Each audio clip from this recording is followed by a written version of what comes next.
Monsieur Gouachman. Oui, merci Madame la Présidente. Mes chers collègues, la discussion portant sur les grandes composantes du budget de notre région est un moment important de la vie de notre collectivité. Avant d'aborder les grandes orientations financières qui nous sont proposées, nous voudrions rappeler quelques vérités premières que nous avons tendance, toute sensibilité confondue, à perdre un petit peu de vue. Dans un budget dit en équilibre, les dépenses doivent être équilibrées par les recettes. Cela est-il encore possible? De toute évidence, non, et cela depuis de nombreuses années, au cours desquelles il a été admis qu'un déficit contenu pouvait ne pas compromettre cet équilibre. L'essentiel étant naturellement de donner un sens au mot contenu. Pour beaucoup d'économistes et à supposer une certaine croissance économique, un déficit dont la valeur serait égale à cette croissance ne rompt pas l'équilibre. Or, depuis des décennies, l'écart entre les recettes et les dépenses n'a cessé de croître et le recours à l'emprunt est devenu systématique. Cela se vérifie malheureusement dans toutes les collectivités publiques, y compris l'État lui-même. Les Chinois disent à propos de l'emprunt que cela revient à manger en avril le blé récolté en juin. Dans le passé, l'inflation qui s'apparente à un impôt généralisé entraînait la monétisation de la dette, qui disparaissait ainsi au fil du temps. Cette époque est révolue et nous avons à faire face à un effet cumulatif de cette dette.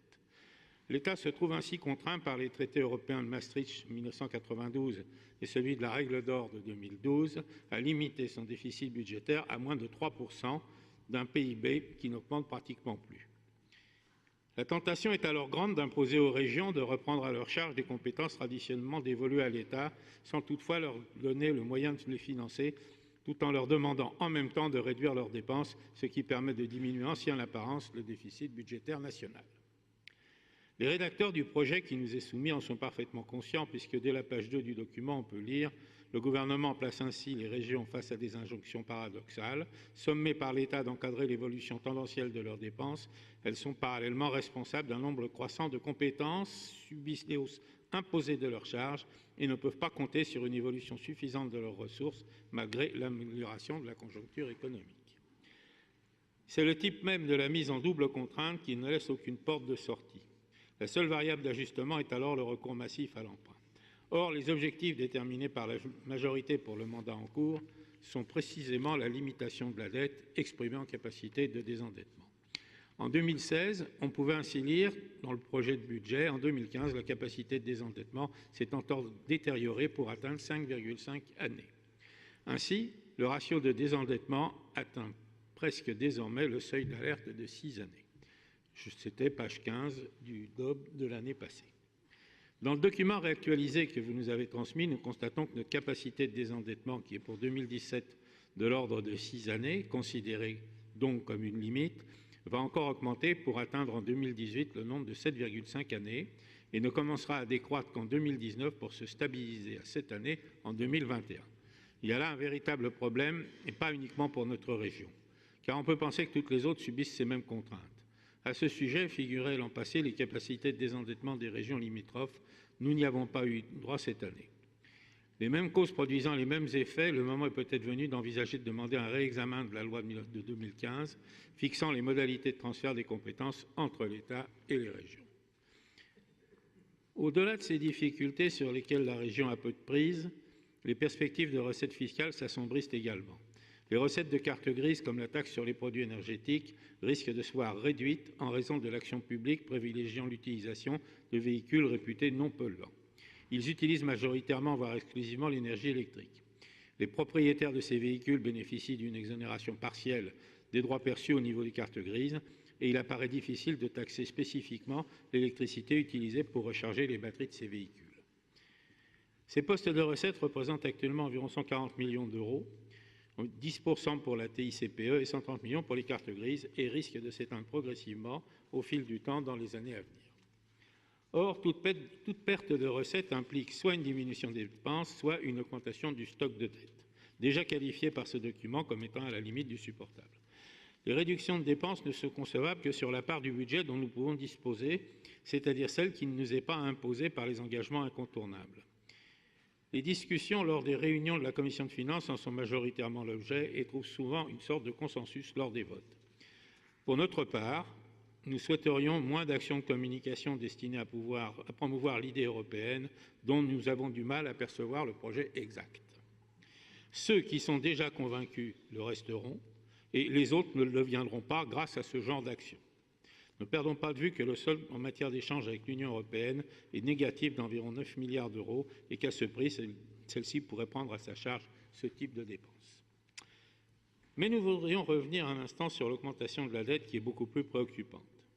Nous avons connu une période relativement faste d'argent pas cher, comme il est noté dans le rapport à la page 23. Je me permets de citer la phrase. Ces éléments incitent à penser que la baisse historique des taux constatée depuis 2014 est aujourd'hui terminée. Les taux longs ont ainsi atteint un point bas en septembre 2016. Depuis, il est observé une remontée progressive qui devrait se confirmer en 2018. Il demeure toutefois des incertitudes prégnantes qui pourraient donner lieu à d'importants épisodes de volatilité. Cette analyse nous semble à la fois pertinente et inquiétante.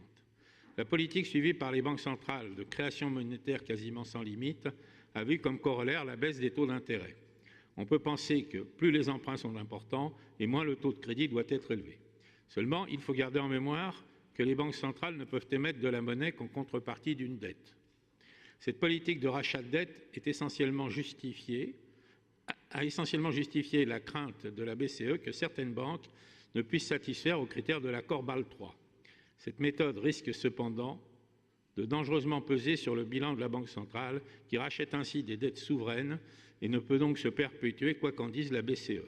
Une diminution de la création monétaire ne peut donc conduire en l'état que vers une augmentation des taux indispensable à la rémunération des investisseurs. Cette augmentation de taux devrait se traduire dans nos comptes par une augmentation de nos charges, accentuant encore nos besoins en matière de financement. Un autre sujet de préoccupation sont les analyses prospectives en matière de démographie.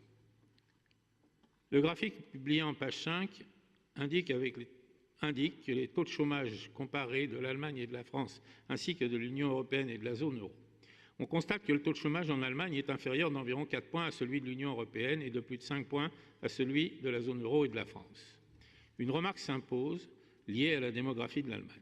Ce pays, comme beaucoup de ses voisins du nord et de l'est de l'Europe, voit sa population décroître et naturellement vieillir, les deux effets étant liés. Le taux de chômage se mesure en faisant le rapport entre la population sans emploi et ceux qui en possèdent un à l'intérieur de la classe de population réputée active. Si la population active diminue et que le nombre d'emplois demeure constant, le taux de personnes inemployées va diminuer mécaniquement. Et ceci même sans création de nouveaux emplois. C'est ce phénomène qui se produit actuellement en Allemagne et même s'il n'est pas le seul facteur à prendre en compte, il mérite simplement d'être souligné. On remarque également que le taux de chômage global de l'Union européenne est plus bas que celui de la zone euro à laquelle, faut-il le rappeler, l'Allemagne appartient. On ne peut que constater que les pays non-euro s'en sortent du point de vue du chômage mieux que ceux de la monnaie unique, alors même que les chiffres de l'Allemagne viennent déjà pondérer les résultats de ces derniers. Bien qu'une discussion sur l'euro soit hors de propos, il faudra bien un jour aborder le problème de cette monnaie unique qui avantage toujours plus les pays exportateurs et sanctionne les pays importateurs, alors que le rôle d'une monnaie adaptée est justement d'avoir un effet régulateur sur la balance du commerce extérieur. C'est toute la difficulté de ces études comparatives et des courbes qui les représentent. La première réflexion qui vient à l'esprit est d'imputer les différences constatées aux phénomènes sur lesquels on entend mener des réformes. Pourtant, une réflexion plus générale s'impose. Les grands employeurs, quoi qu'on en dise, sont les entreprises industrielles. Dans un système mondialisé, la provenance des biens industriels produits n'a plus aucune importance car les coûts de transport dus à l'éloignement sont très largement compensés par le faible niveau des coûts de production. À cela s'ajoute une capacité de production mondiale de ces pays producteurs de ces biens qui est suffisante pour alimenter l'ensemble de la planète. Contrairement à l'Allemagne, les PME-PMI de notre région sont très dépendantes du système bancaire pour assurer leurs besoins en financement, qu'ils soient de trésorerie ou d'investissement. Or, depuis plusieurs années, et pour les raisons évoquées, les banques sont de plus en plus frileuses pour financer les PME du secteur industriel. Elles considèrent que le risque est trop élevé pour un gain devenu trop faible. Concernant l'essor démographique de notre région, estimé à environ 700 000 personnes d'ici 2050, il risque de venir encore aggraver la situation économique et financière de celle-ci. Nous avons connu il y a une quinzaine d'années une augmentation importante de population liée à ce qui a été appelé le papy-boom, par analogie de langage avec le baby-boom des années 50. Cette population était idéale car il s'agissait essentiellement de jeunes retraités, peu consommateurs de services, donc ne nécessitant pas beaucoup d'investissement de la part des collectivités. Je me souviens d'un rapport effectué à la demande de Cap Atlantique il y a une dizaine d'années environ, afin de déterminer quels étaient les éléments moteurs de l'économie locale. Le résidentiel dominait largement tous les autres secteurs, en raison des nombreux chantiers de remise en état des maisons acquises par les personnes qui avaient vendu leurs habitations et leurs propriétés, souvent situées en région parisienne, afin de venir s'installer parmi nous. Il y a peu de chances que l'évolution de la population dont il est question dans le rapport présente les mêmes caractéristiques. Même si la région est relativement dynamique en matière de création d'avoirs, avec un taux d'environ 20 000 emplois créés par an, il est à craindre que ceux-ci ne suffisent pas pour baisser ni même pour maintenir le ratio de chômage au niveau où il se situe actuellement. Les flux migratoires extérieurs représenteront à eux seuls environ 500 000 personnes sur la période donnée de 2018 à 2050. Cette population relativement jeune et en âge de travailler, possédant un taux de fécondité élevé, nécessitera une offre accrue en matière de création d'emplois et sera également fortement demandeuse de services liés à l'enfance, à l'éducation et au transport, compétences dans lesquelles la région intervient largement. Voici donc résumé en quelques lignes les questions que nous voulions soulever après la lecture du document objet de notre débat. Nous espérons très sincèrement que vous serez en mesure d'y répondre le mieux possible et conformément à l'intérêt des habitants de notre région. Je vous remercie de votre attention.